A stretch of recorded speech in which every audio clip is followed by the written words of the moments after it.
Mangalagiri MLA Alla Ramakrishna Reddy ఏం చేస్తారు? వాస్తవంగా 2019 ముందు అయితే కనుక ప్రభుత్వానికి వ్యతిరేకంగా పెద్ద ఎత్తున హడావిడి చేసింది ఆయనే. 2019 ఏది కోర్టుల్లో కేసులు వేయడం కానీ, న్యాయ పోరాటాల్లో దిట్ట వైఎస్ఆర్ కాంగ్రెస్ పార్టీలో సక్సెస్ అయ్యాడు. అది అప్పుడు దేవుడి గుడి భూముల్ని అమ్మేయడానికి జరిగిన ప్రయత్నాల దగ్గర నుంచి అనేకం చాలా యాక్టివ్. ప్లస్ తన నియోజకవర్గం మొత్తం మీద అప్పుడు మంగళగిరి నియోజకవర్గంలో భోజనాలు అయ్యి అన్న క్యాంటీన్లు తరహాలో భోజనాలు ఏర్పాటు చేయడం ఇట్లాంటివన్నీ చేసుకుని వచ్చేవాడు. అన్న క్యాంటీన్లో పక్కన ప్రభుత్వం నడుపుతుండగా తను ఊరంతా భోజనాలు వెహికల్స్లో పెట్టి ఏర్పాటు చేసినటువంటి వాడు.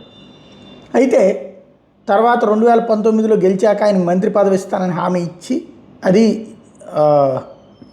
లోకేష్ మీదన గెలిస్తే ఆయన గెలిపిస్తే ఇస్తానని హామీ ఇచ్చి ఇవ్వలేదు జగన్మోహన్ రెడ్డి. దాంతో ఒక డల్ అయ్యాడు. పోనీ సెకండ్ హాఫ్లోనే ఇస్తాడనుకుంటే ఇవ్వలేదు, డల్ అయ్యాడు. దానికి తోడు అసలు ఏకంగా ఆయన టికెట్టే తీసేసి బీసీకి అని చెప్పేసి అక్కడ చేనేత కార్మికుల కులం అని చెప్పేసి వాళ్ళకి ఇచ్చారు. తీరా చూస్తే కులం మీదన లోకేషే గెలిచారు. అక్కడ కులం ఆధారంగా ఓట్లు పడతాయని జగన్ భావిస్తే లేదు లోకేషే కరెక్ట్ అని చెప్పి అక్కడ ప్రజలు భావించారు. దాంతో ఆళ్ల రామకృష్ణారెడ్డి సైడ్ అయిపోయారు. ఓ రకంగా పార్టీకి దూరంగా ఉంటూ వస్తున్నారు, క్రియాశీలంగా లేరు.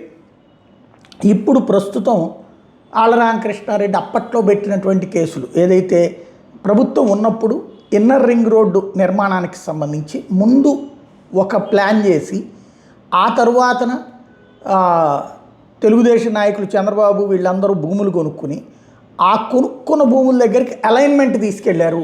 ముందు ఒకవైపు రోడ్డు వేసి ఇక్కడ వేస్తానని చెప్పి ఇక్కడ స్థలాలు కొన్నాక ఇక్కడ తక్కువ రేటు కొనుక్కున్నారు, ఇక్కడ రేట్ ఎక్కువ ఉండేటప్పుడు తర్వాత వీళ్ళు కొనుక్కున్నాక ఈ రోడ్డుని ఇటుకి మార్చారు. తద్వారా అలైన్మెంట్ మార్చడం ద్వారా భారీగా ప్రయోజనం పొందారన్నటువంటి అభియోగంతో అప్పుడు కంప్లైంట్ వేయడం, సిఐడి విచారణ, కేసు కట్టడం, చంద్రబాబు గారిని A1గా పెట్టడం ఎంత జరిగిపోయింది. ఇప్పుడు ఈ ప్రభుత్వం వచ్చిన తర్వాత అది కొట్టివేసింది, లేదా ఏసీబీ వాళ్ళ ద్వారా అదేమీ లేదంటూ సిఐడి నివేదిక పెట్టించి ఆ నివేదిక ఆధారంగా కేసు క్లోజర్కి నోటీస్ ఇచ్చింది. ఈ క్లోజర్లో ఆళ్ల రామకృష్ణారెడ్డి రేపు విచారణకి హాజరయ్యి ఆ క్లోజర్ని ఛాలెంజ్ చేస్తారా, లేకపోతే పర్లేదు అది క్లోజ్ చేసేయండి పర్లేదని చెప్తారా అంటే, ఆల్రెడీ మొన్నే కోర్టులో ఆళ్ల రామకృష్ణారెడ్డి తరపున జడ శ్రీరామ్ కుమార్ పిటిషన్ వేశారు, మాకు తెలియకుండా క్లోజ్ చేయడానికి వీలు లేదు అంటూ హైకోర్టులో.